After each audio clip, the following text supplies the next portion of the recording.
Bago tayo magsimula, ihanda niyo muna ang sarili niyo. Ang kwentong to ay puno ng tensyon, habulan, at isang misyon na hindi pwedeng mabago. Si Inam ay dating isang top assassin na lihim na sinanay ng pamahalaan ng South Korea upang magsagawa ng mga misyon na hindi maaaring ilantad sa publiko. Gayunpaman, napilitan ang organisasyon na buwagin dahil sa internal na power struggles. Nagpasya ang mga superior na alisin ang lahat ng miyembro ng organisasyon. Sa kabutihang palad, nagkaroon pa rin ng konsensya ang dating leader at inabisuhan si Inam na kunin agad ang pera at tumakas, ngunit hindi maiwan ni Inam ang kanyang girlfriend. Ipinagsapalaran niya ang buhay upang hanapin si Youngju, na katatapos lang magtrabaho, upang magpaalam sa kanya. Hindi niya inaasahan na papalapit na pala ang isang lihim na pagpatay. Pagbukas pa lang ng elevator, biglang sumugod ang mga armadong assassin. Para bang sinapian si Inam ng isang war god, nagiging parang meat grinder sa makipot na espasyo, gamit ang kanyang 72 skills para mapatamba ang ilang sundalo upang hindi madamay ang kanyang girlfriend. Mag-isa siyang tumakas papuntang Japan. Doon, muli siyang nagtrabaho bilang assassin, at tumagal ito ng 8 taon. Ang target ng pagpatay ni Inam sa pagkakataong ito ay isang boss ng Kanto Japanese Gang Organization. Ang taong ito ay lubhang malupit at ang paborito niyang libangan araw-araw ay pahirapan ang mga babae. Isang araw, habang relax siyang umiinom ng alak sa bahay, nakatanggap siya ng kakaibang tawag. Tinanong ng boss ang pagkakakilanlan ng tumatawag ngunit hindi ito sumagot, sa halip ay paulit-ulit na binabanggit ang pangalan ng boss. Naramdaman niyang may mali, kaya agad niyang tinawagan ang kanyang mga tauhan sa ibaba upang higpitan ang seguridad, ngunit walang sumasagot. Nagmamadaling kinuha ng boss ang isang shotgun, isinara ang lahat ng kurtina, at itinutok ang baril sa hagdanan bilang huling depensa. Subalit, minamaliit niya ang kakayahan ng assassin. Matagal na pala itong nag-aabang, at dumating sa kanyang likuran na parang multo. Mabilis nitong sinakal ang boss, kaya hindi na nito nakita ng malinaw ang kanyang mukha. Tinapos ng assassin ang kanyang makasalanang buhay. At ang assassin na ito ay si Inam. Pagkatapos magawa ang misyon, nagpasya siyang bitawan ang espada at magbagong buhay, balak gamitin ang kanyang ipon upang manirahan sa Panama. Hindi niya inaasahan na darating ang masamang balita. Ang Japanese gang boss na kanyang pinatay ay may nakababatang kapatid na kilala sa ilalim ng mundo bilang si Ray. Ang bansag na, Butcher, ay hindi gawa-gawa. Hilig niyang isabit ng patiwarik ang mga tao na parang baboy at pagkatapos ay ilabas ang kanilang lamang loob. Sobrang brutal ng kanyang pamamaraan na nakakatakot isipin. Bukod pa rito, napaka-ailap ng magkapatid at halos walang nakakaalam na sila ay tunay na magkapatid. Kaya nang malaman ni Ray ang pagkamatay ng kanyang kapatid, nagsimula siyang maghasik ng pagpatay sa ilalim ng mundo upang hanapin ang pumatay dito. Sa mga sandaling iyon, nangangarap pa si Inam tungkol sa sikat ng araw sa Panama nang bigla siyang makatanggap ng tawag mula sa dating leader ng organisasyon. Sinabi nito sa kanya na patay na si Youngju at kailangan niyang kunin ang bangkay. Para siyang tinamaan ng kidlat. Ilang taon siyang nagtago upang protektahan si Youngju, ngunit ngayon, narinig niyang patay na ito. Ramagasa sa kanya ang sakit at matinding pagsisisi. Nang gabing iyon, pumunta siya sa Korean Embassy at nanginginig na binuksan ang shroud. Ang mukha ni Youngju ay puno ng pasa. Ayon sa autopsy report, tinanggal ang kanyang internal organs. May isip kung gaano kalupit ang dinanas niyang pagpapahirap bago siya namatay. Sinabi ng pulis kay Nam na nakakita sila ng wallet sa paligid habang nagsasagawa ng investigasyon, at sa loob nito ay may litrato ng isang batang babae. Sinisikap ng mga pulis na hanapin ang bata, ngunit dahil magulo ang seguridad sa Bangkok, Thailand, at madalas ang mga kaso ng pagkawala at kidnapping, nagiging napakahirap mahanap ang bata. Bumalik si Inam sa kanyang sasakyan na tulala, tinatitigan ang larawan ng kanyang girlfriend at nang sanggol sa kanyang mga bisig, at sumiklab ang galit sa kanyang puso. Hinanap niya ang dating leader at matapos ang pagtatanong, nalaman niyang ang batang babae ay ang kanyang anak. Nang pumunta si Inam sa Japan 8 taon na ang nakalipas, buntis na pala ang kanyang girlfriend ngunit hindi niya sinabi ito. Sa halip, lumipat si Youngju sa Thailand upang palakihin ang bata ng mag-isa. Noong araw na iyon, tulad ng dati, dinala ni Youngju ang kanyang anak sa paaralan, pinaalalahanan siyang may susando sa kanya pagkatapos ng klase. Pagkatapos ihatid ang anak, nag-focus siya sa kanyang trabaho. Lumalabas na nakikipagnegosasyon siya sa isang real estate transaction, para i-advertise ang isang golf course. Hindi lang maganda ang lokasyon, sobrang mura rin ang presyo. Pero may kakaibang kutob si Youngju. Hindi siya naniniwalang may pie, na basta na lang mahuhulog mula sa langit, kaya magalang siyang tumanggi. Pagkatapos ng klase, sumama si Yaman sa helper pauwi, tulad ng nakasanayan. Ngunit humila ang helper sa kanya sa kabaligtarang direksyon. Naguluhan ang bata, pero dahil bata pa siya, hindi na siya nag-isip pa at sumakay diretso sa isang truck. Hindi niya alam na dadalhin siya nito sa isang madilim na bangin ng kapahamakan. Nang mapansin ni Yang Ju na nawawala ang kanyang anak, naghanap siya sa lahat ng lugar at tumawag ng tulong sa pulis. Habang iniimbestigahan nila, nalaman niyang ang helper ay ilegal na tumawid mula North Korea, na lalo lamang nagpasidhi ng kanyang takot. Hindi tumatawag ang mga kidnappers para manghingi ng ransom, kaya mas naging misteryoso ang nangyari. Sa oras na iyon, tumawag ang real estate agent, sinasabing natagpuan niya ang helper na kumuha kay Yin, at sinabing basta may pera, muling magsasama si Yongju at ang kanyang anak. Ngunit ang kondisyon ay hindi siya maaaring magsumbong sa pulis, kung hindi ay agad nilang papatayin ang bihag. Nababahala si Yongju sa pagsadyap sa kanyang anak, kaya agad siyang pumunta sa meeting point. Ang kinahinatnan ay gaya ng nakita ni Inamam. Tinanggal ng criminal gang ang internal organs ni Yongju, at itinapon ang kanyang katawan sa pier, na kalaunan ay natagpuan ng isang mangingisda. Habang naghahanda si Inam na ikalat ang abo ng kanyang girlfriend sa tubig, nakatanggap siya ng tawag. Ang nasa kabilang linya ay ang kanyang kontak para sa pagtanggap ng assassination missions, at mabilis ang tono ng kabilang panig. Sinabi niya kay Inam na agad itong tumakas dahil ang gang boss na pinatay ni Inam ay may nakababatang kapatid na si Ray, na kasalukuyang naghahanap ng pumatay sa kanyang kapatid. Pumapatay ang lalaking ito na parang nagpuputol lang ng gulay, at malupit ang kanyang mga pamamaraan. Kapag tinarget niya ang isang tao, kasing dikit siya ng linta. Malapit na raw nilang mahanap ang kanilang kinaroroonan. Sinabi ng kontak kay Enem na tumungo agad sa Thailand dahil may inayos na siyang kontak doon. Pagkatapos ay itinapon niya ang telepono sa labas ng bintana. Sa sandaling iyon, bumilis ang takbo ng kotse at bumangga sa kanila. Pagkagising ng kontak, natuklasan niyang nakatali siya. Maya-maya, pumasok si Ray na nakasuot ng surgical bag. Nang inag sa takot ang lalaki at agad na ibinunyag ang kinaroroonan ni Inam, ngunit hindi balak siyang palayain ni Ray, kaya iniutos niyang busalan ang bibig nito at dahan-daang nagsuot ng raincoat. Nang isabit patiwarik ang lalaki, sinipan ni Ray ang bakal na palanggana sa ilalim ng ulo nito at pagkatapos ay kinuha ang mga surgical instruments, inihahanda ang brutal na pagpatay. Pagkatapos tapusin ang lalaki, nakita ni Ray ang missing person notice ni Yaman sa document bag at napangisi. Alam niyang pupunta si Inam sa Thailand upang hanapin ang kanyang anak, kaya naghanda rin siyang magtungo sa Thailand. Nagsisimula na ang laro ng pusa at daga. Kasabay nito, nakarating na si Inam sa Thailand. Agad niyang nakita ang kanyang kontak na si Carita, at binigyan niya ito ng 2 bungkus ng dolyar mula sa kanyang bag. Sinabi ni Carita kay Inam na ang mga Koreanong nakatira roon ay madalas kumuha ng lokal na helper, at dahil sa pera ay gagawin ng mga ito ang kahit ano. Karaniwan ang pagkidnap ng mga bata at pagkalason sa mga homeowner. Ang pagkawala ni Yaman ay hindi mukhang simpleng kidnapping dahil ang pera sa account ni Yongju ay na-withdraw. Ipinapakita ng lahat ng senyales na isa itong maingat na planadong sabwatan, at ang nag-iisang nakakaalam na may malaking pera si Yongju ay ang real estate agent. Ang lalaking ito ay wanted sa South Korea dahil sa fraud at tumakas papuntang Bangkok. Ginagamit niya ang real estate investment bilang pain upang dayin ang mga Korean. Halos 1 taon na niyang nilalapitan si Yongju. Alam na ang bakas, agad na pumunta si Inam sa workplace ng real estate agent. Pagbalik ng agent sa kanyang sasakyan, bigla siyang sinakal ni Inam gamit ang lubad at dinala sa tabing ilog. Alam ang intensyon ni Inam, sinubukan ng agent na magdahilan, ngunit kinuha nito ang clears at pinutol ang daliri ng agent. Dahil sa matinding sakit, agad siyang bumigay at isiniwalat ang lahat. Sinabi niyang nagkaisa sila ng helper upang i-kidnap ang bata at pagkatapos ay tinawagan si Yongju upang paghandaan ng ransom, sinasabing kapag naibigay na ang pera ay magkikita muli ang mag-ina. Hindi nila inaasahan na nagkasabwat pala ang helper at ang asawa nito upang patayin ang bata dahil sa hindi pagkakasundo sa hatian ng pera. Dahil dito, lalo pang tumindi ang galit ni Inam, at tuluyang nag-iba ang huli niyang pag-asa. Ngunit kailangan na niyang hanapin ang helper na dumukot sa kanyang anak. Kailangan niyang makita ang bata, buhay man o patay. Tinitigan ni Inam ang gangster agent at pagkatapos ay kinlamp ang kanyang pangunahing ugat, pinadala siya sa impyerno. Gayunpaman, hindi ganoon kasimple ang lahat tulad ng sinabi ng agent. Sa proseso ng paghahanap ng mga bakas tungkol sa kanyang anak, nakilala ni Inam ang isang mahalagang karakter, si Yui.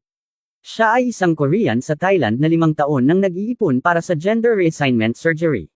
Nakipagkasundo si Inam sa kanya. Una, babayaran niya si Yui ng deposito upang maging interpreter at ibibigay ang natitirang bayad kapag natagpuan ang bata.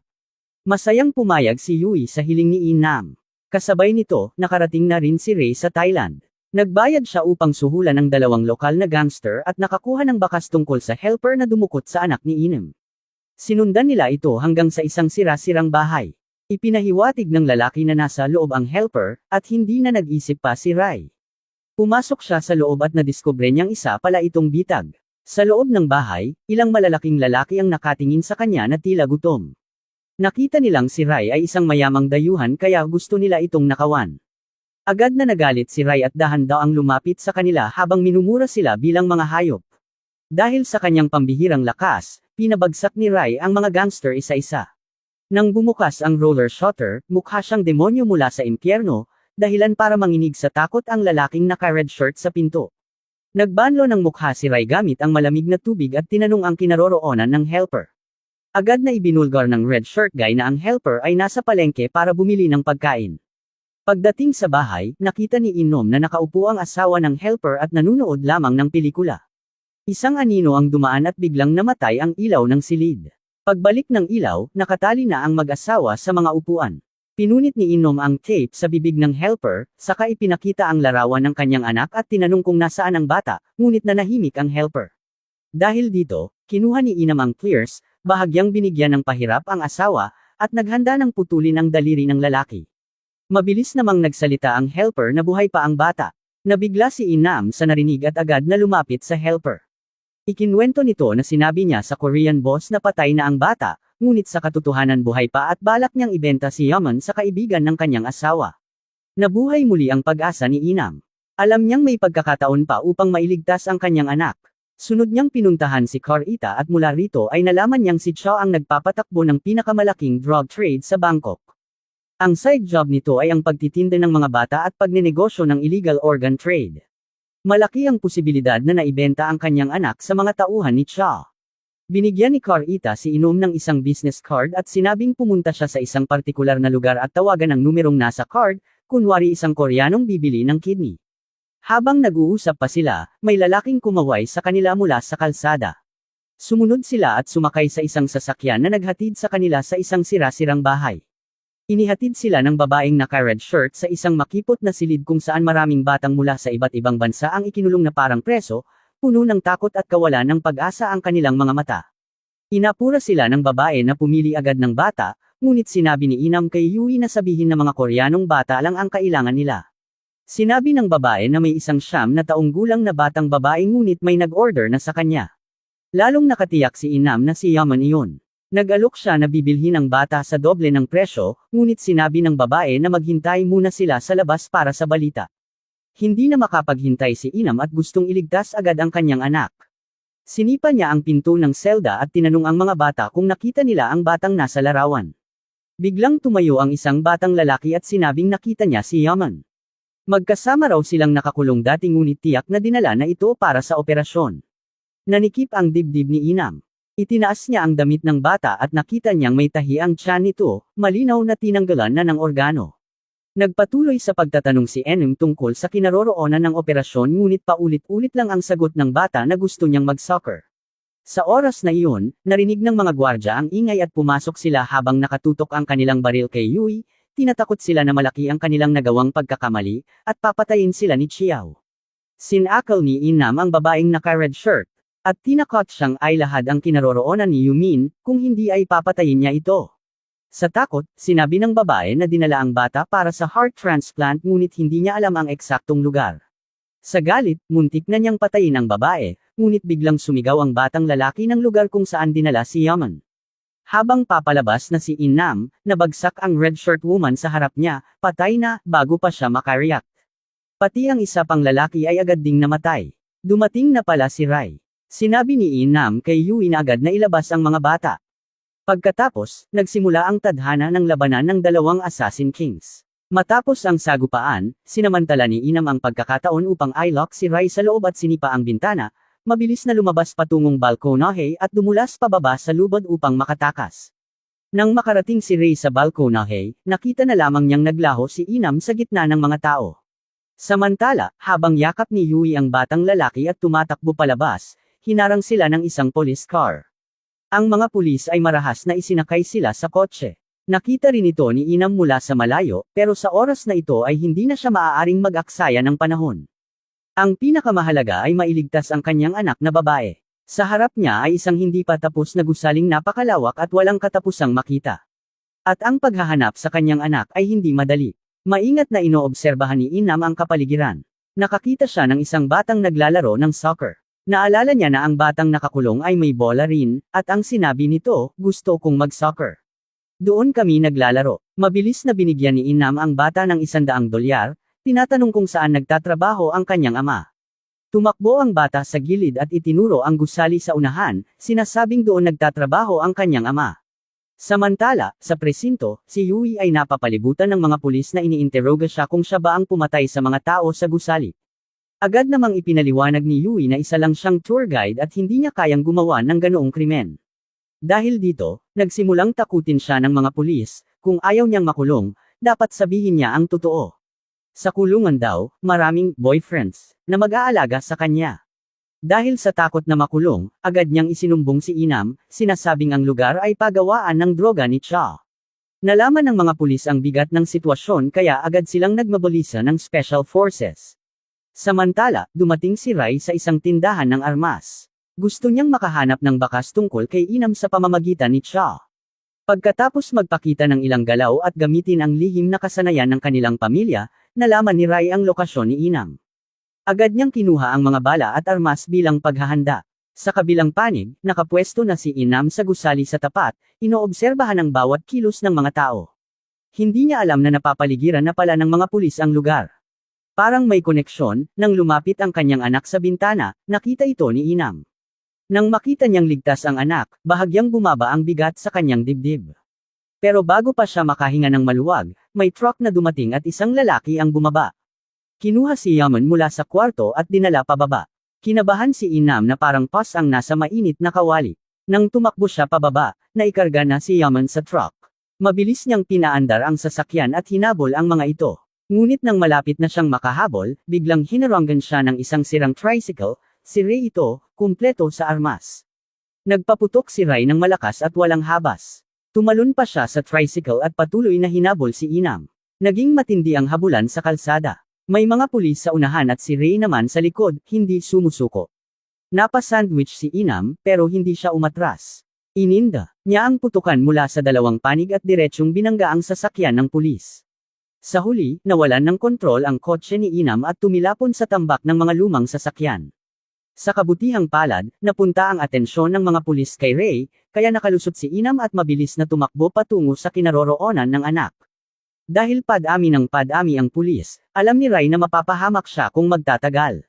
Kaya nagbato siya ng granada, pinasabog ang isang grupo ng pulis. Maging sa operating room ay naramdaman ang pagsabog, dahilan para bilasan ng doktor ang transplant para kay Yaman. Sa kritikal na sandali, dumating si Inam. Napatay niya ang bawat doktor, saka lumapit sa kanyang anak. Nang makita niyang ligtas si Yaman, bumagsak ang bigat sa kanyang puso. Niyakap niya ang anak at dali-daling umalis. Pero hindi pa tapos ang panganib. Ayaw tanggapin ni Ray ang pagkatalo at nakipag-ugnayan pa kay Cha. Pareho nilang kinamumuhian si Inam at nagkasundo silang magtulungan upang mawala siya. Nagpalit ang eksena, dinala ni Inam si Mai sa isang hotel, saka tinawagan si Carita para ayusin ang bangka papuntang Panama. Sumang-ayon si Carita at sinabing magtago muna siya. Dahil sa matagal niyang pagkukulang sa anak, nahirapan si Inam aminin iyon kay Yaman. Tinawagan niya si Yui at sinabing hinahanap siya ng mga pulis at underworld. Hiningi niyang pansamantalang alagaan ni Yui ang kanyang anak. Kinabukasan, nakatanggap si Inam ng tawag, nakahanda na raw ang bangka. Pupunta lang siya sa market para sa palitan. Pero hindi siya mapakali na iwan ang anak, kaya inutusan niya ang doktor na bantayan muna si Yaman. Pagdating niya sa market at matapos ang kalakalan, bumalik siya sa hotel, pero may kakaiba. May malalaking lalaki sa lobby. Agad niyang sinarhan ang pinto, ngunit sa elevator naman naghihintay ang mga assassin. Matapos talunin ang mga tao sa baba, pinilit pa rin niyang umakyat. Sa pagliko niya sa kanto, sinalubong siya ng mga assassin. Madugong labanan ang naganap. Isa-isang bumagsak ang mga kalaban. Hirap man, nakarating si Inam sa kwarto ng anak. Pagbukas niya ng pinto, nakita niyang si Ray ay kalmado pang naninigarilyo. Alam ni Inam na may mali. Pero bago siya makagalaw, sinapak siya ng tauhan ni Ray hanggang mawala ng malay. Tinakpan ang ulo niya at dinala palabas. Ngunit biglang binaril ni Ray ang mga tauhan ni Cha, gusto pala niya na siya mismo ang pumatay kay Inam. Dinala si Inam sa sasakyan, pero si Yui pala ay nag-aabang. Sa gitna ng pag-aalinlangan, minaneho ni Yui ang sasakyan ng mabilis at sinagasaan ng truck, iniligtas si Inam. Agad namang tinutukan ni Inam ang mga nalalabing tauhan at pinilit silang sabihin kung nasaan ang anak. Nang malaman niyang nasa kamay ni Ray si Yaman, mabilis niya itong hinabol. Dahil kabisado ni Inam ang lugar, napigilan niya ang sasakyan ni Ray sa bungad ng eskinita. Muling nagharap ang dalawa, ang huling laban.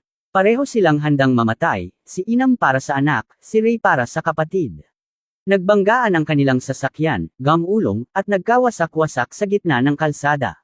Mula sa likuran, narinig ni Inam ang mahinang iyak ni Yaman mula sa malita. Papalapit na siya, pero sinaksak siya ni Ray sa dibdib. Malubha ang sugat ni Inam, halos hindi na makalaban. Pero isa lang ang nasa isip niya, protektahan ang kanyang anak. Sa huling lakas niya, kinuha niya ang granada, hinayla ang pin, at itinapon palabas ng bintana.